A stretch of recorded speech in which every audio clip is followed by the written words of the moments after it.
Hi all, എല്ലാവർക്കും SZB അക്കാഡമിയിലേക്ക് സ്വാഗതം. അപ്പോൾ നമ്മുടെ വില്ലേജ് ഫീൽഡ് അസിസ്റ്റന്റ്, നിങ്ങളൊരു 10th ക്വാളിഫൈഡ് ആയിട്ടുള്ള ഒരാളാണെങ്കിൽ 2026 നിങ്ങളുടെ സ്വപ്ന ജോലി എന്നുള്ള യാഥാർത്ഥ്യം നിങ്ങൾക്ക് പൂവണിയിക്കാൻ വേണ്ടിയിട്ട് SZB അക്കാഡമി ഏറ്റവും പുതിയൊരു ബാച്ചുമായിട്ട് വന്നിരിക്കുകയാണ്.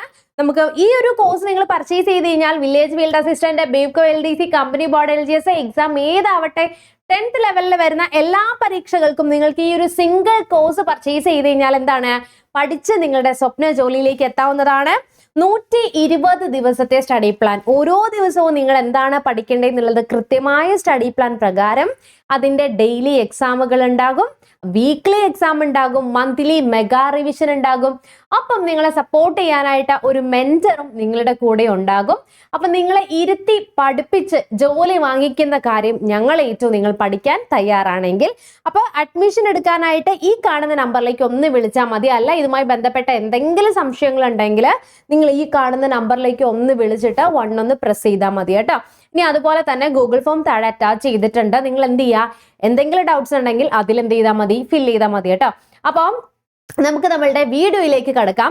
ഈ ഒരു വീഡിയോ എന്ന് പറയുന്നത് 10th ക്ലാസ് നിങ്ങൾ പാസ് ആയിട്ടുള്ള ഒരു ഉദ്യോഗാർത്ഥിയാണെങ്കിൽ, നിങ്ങൾക്ക് 10th ഉള്ളൂ, നിങ്ങൾ +1 ഫെയിൽഡ് അല്ലെങ്കിൽ +2 ഫെയിൽഡ് ആണ്, നിങ്ങൾക്ക് സർക്കാർ ജോലി എന്ന് പറയുന്നൊരു സ്വപ്നം യാഥാർത്ഥ്യമാക്കാൻ വേണ്ടിയിട്ട് PSC അടുത്തതായിട്ട് വിളിക്കാൻ പോകുന്ന അതായത് ഡിസംബർ 15-ാം തീയതി നോട്ടിഫിക്കേഷൻ വരുന്ന ഏറ്റവും മികച്ച ഒരു അവസരമാണ് വില്ലേജ് ഫീൽഡ് അസിസ്റ്റന്റ് എന്ന് പറയുന്നത്. അതായത് നിങ്ങളുടെ ജില്ലയിൽ തന്നെ ജില്ലാ തലത്തില് നിങ്ങൾക്ക് ഏത് ജില്ലയിലാണോ അവിടെ തന്നെ നിങ്ങൾക്ക് എന്ത് ചെയ്യാൻ പറ്റും, നിങ്ങളുടെ സ്വന്തം ജില്ലയിൽ അപ്ലൈ ചെയ്ത് നിങ്ങൾക്ക് ജോലിയിലേക്ക് കയറാൻ പറ്റുന്ന ഒരു പോസ്റ്റാണ്. അപ്പോൾ നോക്കിക്കേടാ, നമുക്ക് ഈ ഒരു എക്സാമിന്റെ ഒരു ഒറ്റ നോട്ടിഫിക്കേഷൻ, NCA നോട്ടിഫിക്കേഷൻ 2024 എന്ത് ചെയ്തിട്ടുണ്ടായിരുന്നു, വിളിച്ചിട്ടുണ്ടായിരുന്നു. ഓക്കെ, ആ എക്സാം കഴിഞ്ഞു. അത് ഒരു വേക്കൻസിയിലേക്ക് തൃശ്ശൂർ ജില്ലയിലേക്കായിരുന്നു വന്നിട്ടുണ്ടായിരുന്നത്. നമുക്ക് ST വേക്കൻസിക്ക് വേണ്ടിയിട്ട് സ്പെഷ്യൽ റിക്രൂട്ട്മെന്റ് ആയിട്ട് വിളിച്ച നോട്ടിഫിക്കേഷൻ ആണ് ഇവിടെ ഞാൻ കാണിച്ചിരിക്കുന്നത്. അപ്പൊ ഇതിനെ നോക്കിക്കഴിഞ്ഞാൽ അതിന് മുൻപ് ഇത് 2021 വന്നതാണ്, ഓരോ ജില്ലാ വൈസ് കേട്ടോ. അന്ന് 17 സ്റ്റാർട്ടിംഗ് ആണ്, 37,500 ആയിരുന്നു വരുന്നത്. ഇപ്പൊ നമുക്ക് സാലറി സ്കെയിലൊക്കെ മാറിയിട്ടുണ്ട്. 23,700 ആണ് നമുക്ക് സ്റ്റാർട്ടിങ് വരുന്നത്. അതിൽ TA ഇതൊക്കെ കട്ടിങ് വരും കേട്ടോ, അത് വേറെ കാര്യം. പക്ഷെ എങ്കിൽ പോലും അത്യാവശ്യം നമുക്ക് ജോലിയിൽ സ്ഥിരതയുള്ളതും ഒരു 10th ക്ലാസ്സുകാരന് ജോലിയിൽ പ്രവേശിക്കാൻ പറ്റുന്ന ഏറ്റവും മികച്ച നല്ലൊരു അവസരം തന്നെയാണ് ഈ ഒരു നോട്ടിഫിക്കേഷൻ എന്ന് പറയുന്നത്. അപ്പൊ ഇത് ആർക്കൊക്കെ അപേക്ഷിക്കാം? അപ്പൊ നിങ്ങൾക്ക് ഫസ്റ്റ് ഓഫ് ഓൾ ഞാൻ ഓൾറെഡി പറഞ്ഞു, നിങ്ങളൊരു 10th ക്വാളിഫൈഡ് ആയിട്ടുള്ള ഒരു ഉദ്യോഗാർത്ഥിയാണോ, നിങ്ങൾക്ക് അപേക്ഷിക്കാം. നിങ്ങൾക്ക് ഇനി ഹയർ ലെവലിൽ വിദ്യാഭ്യാസം ഉണ്ട്, മിസ്സേ എനിക്ക് +2 ഉണ്ട്, എനിക്ക് ഡിഗ്രി ഉണ്ട്, എനിക്ക് PG ഉണ്ട്, ഈ എക്സാമിന് അപ്ലൈ ചെയ്യാൻ പറ്റുമോ എന്ന് വെച്ച് കഴിഞ്ഞാൽ ധൈര്യമായിട്ട് നിങ്ങൾക്ക് അപ്ലൈ ചെയ്യാം. ഡിഗ്രി ഉള്ളവർക്ക് വില്ലേജ് ഫീൽഡ് അസിസ്റ്റന്റ് പരീക്ഷയ്ക്ക് അപ്ലൈ ചെയ്യാൻ പാടില്ല എന്ന് എവിടെയും പറഞ്ഞിട്ടില്ല. അപ്പോൾ നിങ്ങൾക്ക് എന്ത് ചെയ്യാം, ധൈര്യമായിട്ട് അപ്ലൈ ചെയ്യാം. നിങ്ങൾക്ക് ഈ ഒരു സംശയം വരുന്നത്, നമുക്ക് LGS എന്ന് പറയുന്ന ഒരു പോസ്റ്റ് ഉണ്ട്, അത് 7ാം ക്ലാസ് യോഗ്യതയുള്ള ഉദ്യോഗാർത്ഥികൾക്ക് എഴുതാൻ പറ്റുന്നതാണ്. അത് നമ്മളുടെ വേരിയസ് LGS ആണ്. വേരിയസ് LGS എന്ന് പറയുമ്പോൾ ജില്ലാ തലത്തിൽ വരുന്നതാണ്. അത് കൂടാതെ കമ്പനി ബോർഡ് LGS ഇപ്പോൾ വിളിച്ചിട്ടുണ്ടായിരുന്നു. അപ്പം ആ എക്സാം കമ്പനി ബോർഡ് LGSഉം ഡിഗ്രി ഉള്ളവർക്ക് എന്ത് ചെയ്യാൻ പറ്റും, അപ്ലൈ ചെയ്യാനായിട്ട് സാധിക്കുമായിരുന്നു. അപ്പോൾ വേരിയസ് LGS ആണ് നിലവിൽ എന്ത് ചെയ്യാൻ പറ്റാത്തത്, ഡിഗ്രി ഉള്ളവർക്ക് അപ്ലൈ ചെയ്യാൻ സാധിക്കാത്തത് എന്ന് നിങ്ങൾ മനസ്സിലാക്കുക. ഇനി നമുക്ക് അടുത്ത ഡൗട്ട് വരുന്നത് എന്താണെന്ന് വെച്ച് കഴിഞ്ഞാല്, ജനിച്ച വർഷം, അതായത് ഡേറ്റ് ഓഫ് ബർത്ത് വെച്ച് കമ്പയർ ചെയ്യുമ്പോഴാണ് ഇന്ന ഡേറ്റിനുള്ളിൽ ജനിച്ചവർക്ക് അപ്ലൈ ചെയ്യാൻ പറ്റുമോ എന്നുള്ളത് എന്ത് ചെയ്യുന്നത്, നമുക്ക് ഡൗട്ടായിട്ട് വരുന്നത്. അത് ഞാൻ വ്യക്തമായിട്ട് ഈ ഒരു വീഡിയോയിലൊക്കെ പറയുന്നുണ്ട്. അപ്പൊ നമ്മൾ ഒരു കാര്യം ചെയ്യണമെന്ന് നമ്മൾ ആഗ്രഹിച്ചു കഴിഞ്ഞു കഴിഞ്ഞാൽ നമുക്ക് നമ്മൾ എന്താണ് കൂടുതലായിട്ട് ആഗ്രഹിക്കുന്നത്, ആ സമയത്ത് നമുക്ക് ഒരുപാട് തടസ്സങ്ങൾ, ഓബ്സ്റ്റക്കിൾസ് ഒക്കെ നമ്മളുടെ മുന്നിൽ വരും. പക്ഷെ നമ്മുടെ ഒരു ദൃഢമായൊരു നിശ്ചയത്തോട് കൂടിയിട്ട് ഇതെനിക്ക് വേണം എന്നുള്ള രീതിയിൽ മുന്നോട്ട് പോയി കഴിഞ്ഞു കഴിഞ്ഞാൽ തീർച്ചയായിട്ടും നിങ്ങൾക്ക് എന്ത് ചെയ്യാൻ പറ്റും, അത് നേടാനായിട്ട് പറ്റും. നമ്മൾ പഠിക്കുന്ന സമയത്ത് നമുക്ക് ഒരുപാട് റെസ്ട്രിക്ഷൻസ് ഉണ്ടാവും. എസ്പെഷ്യലി നമ്മുടെ മാരീഡ് ആയിട്ടുള്ള വിമൻസ് ആണെങ്കിൽ നമുക്ക് റെസ്പോൺസിബിലിറ്റീസ് കൂടുതലാണ്, അല്ലെ? മക്കളുടെ കാര്യം, ഹസ്ബൻഡിന്റെ കാര്യം, വീട്ടിലെ കാര്യങ്ങൾ, ഇതിന്റെ കൂടെ നിങ്ങൾക്ക് പഠിച്ചു നേടാൻ പറ്റുമെന്ന് തെളിയിച്ച ഒരുപാട് വീട്ടമ്മമാരെ ഇപ്പോൾ സർക്കാർ ജോലിയിൽ ഇരിക്കുന്നുണ്ട്. ഓക്കെ, നമ്മുടെ ചുറ്റുമുണ്ട്. അപ്പോ നമ്മൾ പഠിക്കുന്ന സമയത്ത് അല്ലെങ്കിൽ നമ്മൾ 1 വർഷം 2 വർഷം ഒക്കെ പഠിക്കുന്നുണ്ടെങ്കിൽ ചിലർ നമ്മളെ കളിയാക്കാൻ തുടങ്ങും. നമ്മുടെ വീട്ടിൽ തന്നെ ഒരു ഫംഗ്ഷന് പോകുന്ന സമയത്ത് തന്നെയാണെങ്കിൽ നമ്മൾ ആളുകളെ കളിയാക്കാനും അല്ലെങ്കിൽ ഒരുപാട് നാളായല്ലോടെ അല്ലെ ചിരിച്ചുകൊണ്ട് ചോദിച്ചാൽ പോലും നമ്മുടെ മനസ്സിൽ ചിലപ്പോൾ അത് കിടക്കും, അത് സ്ട്രെസ്സായിട്ട് കിടക്കും. അപ്പോൾ അങ്ങനെയുള്ള ആളുകളുടെ മുന്നിൽ എന്തെങ്കിലും ഒരു കാര്യം പറയുമ്പം ഇൻസൾട്ട് ആയിട്ട് വരികയാണെങ്കിൽ ആ ഇൻസൾട്ട് ആയിട്ട് നമ്മൾ പറയത്തില്ല, ഒരു ഫിലിമിൽ പറയുന്ന പോലെ ഇൻസൾട്ടാണ് മുരളി വലിയ കാര്യം അല്ലെ ജീവിതത്തിൽ, അത് നമ്മൾ എടുക്കുന്ന രീതിയിൽ എടുക്കും.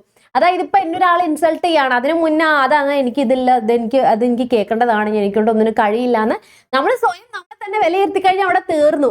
മറിച്ച് എന്നെ ഇൻസൾട്ട് ചെയ്ത് നിങ്ങളെ ഞാൻ കാണിച്ചു തരാം, നാളെ ഞാൻ സർക്കാർ ജോലിയിൽ എത്തിയിരിക്കും എന്ന നിശ്ചയം മാത്രം പോരാ, അതിനായിട്ട് നമ്മൾ ഡിസിപ്ലിൻഡ് ആയിട്ട് എന്ത് ചെയ്യണം, പഠിക്കുക കൂടി ചെയ്യണം. നമ്മൾ പഠിച്ചു കഴിഞ്ഞതായിരിക്കും അല്ലെ, ഡിഗ്രി PG ഒക്കെ നമ്മൾ പഠിച്ചു കഴിഞ്ഞിട്ട് നമ്മുടെ സർട്ടിഫിക്കറ്റ് ഒക്കെ അലമാരിൽ കൊണ്ടുവന്ന് വെച്ചിട്ടുണ്ടാവും. ഒരുപാട് ബിടെക് വീട്ടമ്മമാരൊക്കെ വീഡിയോ കാണുന്നുണ്ടാവും. നമ്മൾ എന്തോരം കഷ്ടപ്പെട്ടിട്ട് നമ്മൾ പഠിച്ചിട്ടുള്ളത് ഒന്ന് ഓർത്ത് നോക്കിക്കേ. 10th +2 അത് കഴിഞ്ഞ് നമ്മൾ ഡിഗ്രി എടുത്തു, ബിടെക് അസൈൻമെന്റ്, അതുപോലെ ഇന്റേണൽസ്, സെമിനാർ എല്ലാം കഴിഞ്ഞിട്ട് നമ്മൾ വന്ന് നിൽക്കുക. എന്തിനു വേണ്ടിയിട്ടാ അതൊക്കെ നമ്മൾ കഴിഞ്ഞ്, നമ്മൾ ഇത്ര വർഷം നമ്മൾ കളഞ്ഞത് എന്തിനു വേണ്ടിയിട്ടാ? ഒരു ജോലിക്ക് വേണ്ടിയിട്ടല്ലേ. ഇനി നിങ്ങൾ ഒന്നുമില്ല, നിങ്ങൾ 10ാം ക്ലാസ് കഴിഞ്ഞ് നിൽക്കുവാണ്, നമുക്കൊരു ജോലിയാണ് വേണ്ടതെങ്കിൽ ഇതിനു വേണ്ടിയിട്ട് നിങ്ങൾ പഠിക്കുക. ഇനിയാണ് യഥാർത്ഥ പഠനം. നമ്മൾ 10th പറയുമ്പോൾ പറയും എടാ ഇതാ നിന്റെ ലൈഫിലെ ടേണിംഗ് മൊമെന്റ് ആണ്, +2 കഴിയുമ്പോൾ പറയും. പക്ഷെ യഥാർത്ഥത്തിൽ ഒരു സർക്കാർ ജോലി എന്നുള്ളത് നിങ്ങൾക്ക് നേടാൻ സാധിക്കും. അത്രയും പഠിച്ച പാടില്ലല്ലോ നിങ്ങൾക്ക് ഒരു സർക്കാർ ജോലിക്ക് വേണ്ടിയിട്ട് നമ്മൾ ഹിസ്റ്ററിയും ജോഗ്രഫിയും ബേസിക് ആയിട്ടുള്ള കാര്യങ്ങൾ പഠിക്കുന്നത് അല്ലേ. അപ്പൊ ആ പഠിച്ച പഠിത്തം ഇവിടെ നിങ്ങൾ ഇനി പ്രയോഗിക്കുക. നിങ്ങൾക്ക് ഡെഫിനറ്റ്ലി എന്ത് ചെയ്യാൻ പറ്റും, നിങ്ങൾ ആഗ്രഹിക്കുന്ന രീതിയിൽ നിങ്ങൾക്ക് ജോലിയിലേക്ക് എത്തിപ്പെടാനായിട്ട് പറ്റും. മക്കള്, അതുപോലെ കുടുംബം, ഫാമിലി, ഇതൊക്കെ നമ്മൾ കാണുന്ന എക്സ്ക്യൂസസ് ആണ്. കുഞ്ഞുള്ളത് കൊണ്ട് എനിക്ക് പഠിക്കാൻ പറ്റുന്നില്ല, ആ കുഞ്ഞുള്ളത് കൊണ്ട് പഠിക്കാൻ പറ്റുന്നില്ലെങ്കിൽ അതിനെ വെച്ചിട്ട് എത്രയോ അമ്മമാര് പഠിച്ച് ജോലിയിൽ എത്തുന്നുണ്ട്. പ്രഗ്നന്റ് ആയിട്ടുള്ള ലാസ്റ്റ് ലേഡീസ് വരെ പ്രഗ്നന്റ് ആയിട്ടുള്ള ഒരു ജോലിയിൽ എത്തുന്നുണ്ട്. ഇതെല്ലാം മാനേജ് ചെയ്തിട്ടാണ് ഞാൻ പല കാര്യങ്ങളും ചെയ്യുന്നതും. എനിക്ക് പറ്റുമെങ്കിൽ ഡെഫിനറ്റ്ലി നിങ്ങൾക്ക് പറ്റും. ഞാൻ അത്രക്ക് വലിയ കഴിവുള്ള ഒരാളൊന്നുമില്ല, പക്ഷെ എല്ലാം മാനേജ് ചെയ്തിട്ട് നമുക്ക് സൂപ്പർ പെർഫെക്റ്റ് ആയിട്ട് ചെയ്യാൻ പറ്റില്ലെങ്കിൽ പോലും നമ്മളെ കൊണ്ട് ചെയ്യാൻ പറ്റും. ആ ഒരു ദൃഢനിശ്ചയത്തിൽ മുന്നോട്ട് പോകും. അപ്പോൾ അപ്ലൈ ചെയ്യാൻ പറ്റുന്ന കാര്യത്തിനെ കുറിച്ചാണ് ഞാൻ പറഞ്ഞു വന്നിട്ടുണ്ടായിരുന്നത്. അപ്പോൾ ഇവിടെ നോക്കിക്കേ, കഴിഞ്ഞ തവണ നമുക്കറിയാം മെയിൻ ആയിട്ടും നിങ്ങൾ മനസ്സിലാക്കി വെക്കേണ്ടത് എന്താണെന്ന് വെച്ച് കഴിഞ്ഞാൽ, നമുക്ക് ഇത് 2024 നോട്ടിഫിക്കേഷനിൽ വന്നിരിക്കുന്നതാണ് കേട്ടോ. ഇത് നമുക്ക് റീസെന്റ് ആയിട്ട് വന്നിരിക്കുന്ന ഒരു നോട്ടിഫിക്കേഷനാണ്. ആ നോട്ടിഫിക്കേഷന്റെ ഏജ് ലിമിറ്റ് വെച്ചിട്ടാണ് നമ്മൾ പറയുന്നത്. 2025 ഡിസംബറിൽ തന്നെ വന്ന ഒരു നോട്ടിഫിക്കേഷൻ ആണ്. അപ്പൊ നിങ്ങൾക്കിപ്പോൾ ഒരു ജനറൽ കാറ്റഗറി, നിങ്ങളുടെ കാറ്റഗറി നോക്കുക, നിങ്ങൾ ഏത് മതവിഭാഗത്തിൽ പെട്ടതെന്ന് നോക്കിയിട്ട് നിങ്ങൾക്ക് ജനറൽ കാറ്റഗറിയിൽ വരുന്ന ആളുകളാണെങ്കിൽ 36 വയസ്സ് വരെ നിങ്ങൾക്ക് എന്ത് ചെയ്യാൻ പറ്റും, ഇതിന് അപേക്ഷിക്കാനായിട്ട് പറ്റും. ഇനിയിപ്പോൾ നിങ്ങൾക്ക് 18 വയസ്സായിട്ടുള്ളൂ, ഈ വർഷം ആയിട്ടുള്ളൂ, ആയിട്ടുള്ളെങ്കിൽ ഡെഫിനറ്റ്ലി എന്ത് ചെയ്യാൻ പറ്റും, നിങ്ങൾക്ക് ഇത് അപ്ലൈ ചെയ്യാനായിട്ട് ഡെഫിനറ്റ്ലി നിങ്ങൾക്ക് പറ്റുന്നതാണ്. ഓക്കെ, അതേപോലെ തന്നെ നോക്കിക്കേ, നമ്മൾ 18 വയസ്സ് 1/1/2007 ജനിച്ചിട്ടുള്ളവരാണെങ്കിൽ അപ്ലൈ ചെയ്യാം 18 വയസ്സ്. അതുപോലെ 2/1/89 എന്ത് ചെയ്യാൻ പറ്റും, ഡെഫിനറ്റ്ലി നിങ്ങൾക്ക് അപ്ലൈ ചെയ്യാനായിട്ട് പറ്റുന്നതാണ്. ഇനി OBC കാറ്റഗറി ആണെങ്കിൽ 39 വയസ്സ് വരെയും, അതേപോലെ തന്നെ SC ST ആണെങ്കിൽ 5 വർഷം, അതായത് 36 + 5 എത്ര വരും, 41 വയസ്സ് വരെ ഏജ് റിലാക്സേഷൻ അനുസരിച്ച് നിങ്ങൾക്ക് എന്ത് ചെയ്യാൻ പറ്റും, അപ്ലൈ ചെയ്യാനായിട്ട് സാധിക്കുന്നതാണ്. ഇപ്പൊ ഇവിടെ 89 പറഞ്ഞിട്ടില്ലേ, ഇനിയിപ്പോ 3 എന്ന് പറയുമ്പോൾ എത്ര വരും, 3 മൈനസ് പോയാൽ മതി അല്ലേ, അപ്പൊ 6. അപ്പൊ 86 എന്ത് ചെയ്യാൻ പറ്റും, ഡെഫിനറ്റ്ലി ഈ ഒരു എക്സാമിന് അപ്ലൈ ചെയ്യാനായിട്ട് സാധിക്കും. അപ്പൊ ഇനി നിങ്ങൾ എന്ത് ചെയ്യണ്ട, നിങ്ങൾ വെയിറ്റ് ചെയ്യണ്ട. ഇനിയിപ്പോൾ നോട്ടിഫിക്കേഷൻ എന്തായാലും നമുക്ക് ഇങ്ങനെ എത്തി ഉറപ്പാണ്. ഞാൻ കഴിഞ്ഞ വീഡിയോയിലൊക്കെ നമ്മൾ പറഞ്ഞിട്ടുണ്ടായിരുന്നു നോട്ടിഫിക്കേഷൻ എത്തുകയാണെന്നുള്ളത് അല്ലേ. അപ്പൊ ധൈര്യമായിട്ട് നോട്ടിഫിക്കേഷൻ വരുന്നതിന് മുൻപ് തന്നെ പഠിച്ചു തുടങ്ങുക. നമുക്ക് ബേസിക് ആയിട്ടുള്ള കാര്യങ്ങളാണ് Kerala geography, Kerala history, Indian geography, Indian history, അതൊക്കെ നമ്മൾ SCERT ടെക്സ്റ്റ് ബുക്ക് കൂടി പഠിച്ചു കഴിഞ്ഞാൽ ഡെഫിനറ്റ്ലി നിങ്ങൾ ആഗ്രഹിക്കുന്ന ഒരു ജോലിയിലേക്ക് നിങ്ങൾക്ക് എത്താനായിട്ട് പറ്റും. അതിനു വേണ്ടിയിട്ടുള്ള കൃത്യമായ സ്റ്റഡി പ്ലാനോട് കൂടി AZB അക്കാഡമി നിങ്ങളുടെ കൂടെയുണ്ട്. കൂടുതൽ അറിയാനായി ഈ കാണുന്ന നമ്പറിൽ ഒന്ന് കോൺടാക്ട് ചെയ്താൽ മതി. നമുക്ക് നെക്സ്റ്റ് ഒരു വീഡിയോയിൽ വീണ്ടും കാണാം. Till then bye and thank you.